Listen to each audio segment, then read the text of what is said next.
नमस्कारम दोस्तों। अपने यहाँ दो भक्त बड़े विचित्र हुए हैं। एक तो मीरा, एक रामकृष्ण परमहंस। मीरा कृष्ण की दीवानी है और रामकृष्ण काली के दीवाने हैं। मीरा कृष्ण नाम सुनती है और समाधिष्ट हो जाती है, होश खो देती है।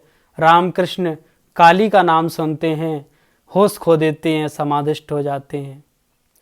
मीरा से कहा गया कि तुम्हारा वर गिरधर गोपाल है। मीरा उसे अपना वर मान लेती है।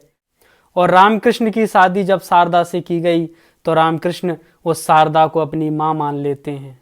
जब मीरा से कहा गया कि ये गिरधर गोपाल तुम्हारा वर है, उसके बाद से उसने एक क्षण को भी इस बात को विस्मृत नहीं किया कि यह मेरा वर है। रामकृष्ण ने भी जिस दिन से शारदा से शादी हुई एक क्षण को भी विस्मृत नहीं किया कि ये मेरी माँ है। दोनों की दृष्टियां, दोनों की भक्ति बड़ी विलक्षण है। मीरा छोटी से छोटी बात के लिए कृष्ण से पूछती है और रामकृष्ण छोटी से छोटी बात के लिए काली से पूछते हैं। कोई भी छोटी से छोटी बातें हों दोनों के जीवन में, दोनों अपने अपने आराध्यों को हर बात बताते हैं, हर बात को शेयर करते हैं। ऐसा नहीं है कि कृष्ण चाहता है कि मीरा उसे सब बात बताए, और ऐसा भी नहीं है कि काली चाहती है कि उससे रामकृष्ण हर बात की पूछने आए। उन दोनों को कोई भूख नहीं है, लेकिन जब ये दोनों अपनी बातों को बता देते हैं तो सारी जिम्मेदारी उनके आराध्यों की हो जाती है। और दोस्तों, हम अपने परमात्मा से, जो हमारे भीतर बैठा हुआ है, जो हमारी चेतना है, उससे कभी नहीं पूछते कि हमें क्या करना चाहिए, क्या नहीं करना चाहिए। हम तो बस जो मन में आता है बस उसे कर बैठते हैं। यदि हम सजग होकर के जो करना चाह रहे हैं उस कर्म को करने से पहले अपने भीतर झांक कर देखें और खुद से पूछें कि क्या ये करना सही है या गलत है, तो हमें जवाब जरूर मिलता है। हमारी जो चेतना है वो कभी भी हमें गलत जवाब नहीं देती है। उसके भीतर से हमेशा सही और सटीक जवाब आता है। हम देखते हैं कि हम कुछ गलत करने जा रहे हैं, हमारी चेतना तुरंत हमें सतर्क करती है। एक धीमी सी आवाज़ आती है, वो कहती है करना सही नहीं है। यदि हम उस बात को सुनने लगे, समझने लगे, तो हमारे जीवन में बहुत सारे अनर्थ हैं जो होने से रुक जाएंगे। हम तो तब सब कुछ बताते हैं जब हमारी नौका डूबने वाली होती है, तब भी हम उससे मदद नहीं मांगते, तब भी हम उससे शिकायतें करते हैं कि तुमने ये क्या कर दिया। वैसे हमने सब कुछ अपनी मर्जी से किया, उद्योग धंधे सब हमने अपनी मर्जी से स्थापित किए। हमने अपनी चेतना की कोई आवाज़ नहीं सुनी, उसे दबाए रखा, और जब कुछ गलत हो गया तो हमने कहा हे परमात्मा तूने ये क्या कर दिया। तब हमने उसको दोष दे दिया। यहाँ भी हमने उससे मदद नहीं मांगी। दोस्तों, यही गलती महाभारत में पांडव भी करते हैं।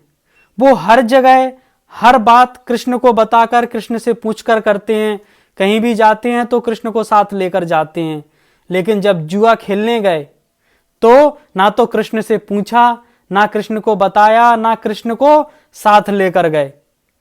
और फिर वहां पर क्या हुआ, द्रौपदी का चीरहरण हुआ। लेकिन फिर भी वो द्रौपदी का चीरहरण इसलिए रुक गया क्योंकि उसने शिकायत नहीं की, उसने परमात्मा से मदद मांगी और उसको मदद मिली।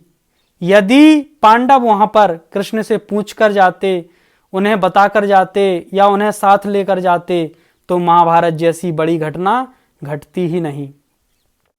इसलिए हमारे जीवन में 90% जो अनर्थ हो रहा है वो इसलिए हो रहा है क्योंकि हम भीतर की आवाज़ नहीं सुनते हैं। यदि हम जो भी करना चाह रहे हैं, यदि हम किसी से बात भी करना चाह रहे हैं, उस बात करने से पहले यदि ये सोच लिया जाए कि जो मैं कहने वाला हूं वो कहने लायक है भी या नहीं है, तो जो हमारे मुख से गलत बातें निकल जाती हैं, जिनसे बहुत सारे रिश्ते नाते टूट जाते हैं, बहुत सारी मुसीबतें खड़ी हो जाती हैं, वो सब होना रुक जाएगा। ऐसा हम सबके साथ में बहुत होता है कि हम कहना कुछ चाह रहे थे और हमारे मुंह से कुछ और निकल गया, और उससे बहुत सारे रिश्ते नाते टूट गए, उससे बहुत सारा नुकसान हो गया। ऐसा सबके साथ में होता है। ऐसा क्यों होता है? क्योंकि हमने ध्यान ही नहीं दिया कि हम क्या बोलना चाह रहे हैं। और ऐसा कहा जाता है कि जब कोई व्यक्ति बोलता है तो उसकी अवेयरनेस खो जाती है, उसका होश खो जाता है, क्योंकि जब वो कुछ कहता है तो किसी और से कहता है तो उसका पूरा ध्यान खुद से हट करके दूसरे पर चला जाता है, और जिससे वो बेहोशी में कुछ भी कहता चला जाता है, उसे पता नहीं चलता। उसे जब होश आता है तब तो उसके साथ में बहुत कुछ हो चुका होता है। बात अच्छे या बुरे बोलने की नहीं है, बात सिर्फ बोलने की है। जब व्यक्ति बोलता है तो कुछ ना कुछ गड़बड़ हो ही जाती है। इसलिए यदि हम अलर्ट रहें कि जो हम बोलने वाले हैं पहले उस पर ध्यान दें कि ये बोलना ठीक है या नहीं। और जब हम जागरूक होंगे तो दोस्तों इस बात की गारंटी है कि 90% कंडीशंस में आप बोलना ही बंद कर देंगे। आप सिर्फ दिन में 10% ही बात करेंगे, 90% आप शब्द सोचेंगे लेकिन बोलेंगे ही नहीं, क्योंकि आपको लगेगा कि जो मैं बोलता हूं उसमें से 90% ऐसा है जो किसी काम का नहीं है, मैं वैसे ही बोलता हूं, और उनके वजह से इतनी सारी मुसीबतें खड़ी हो जाती हैं।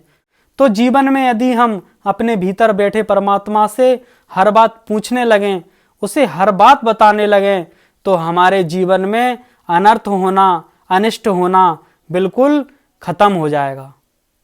धन्यवाद।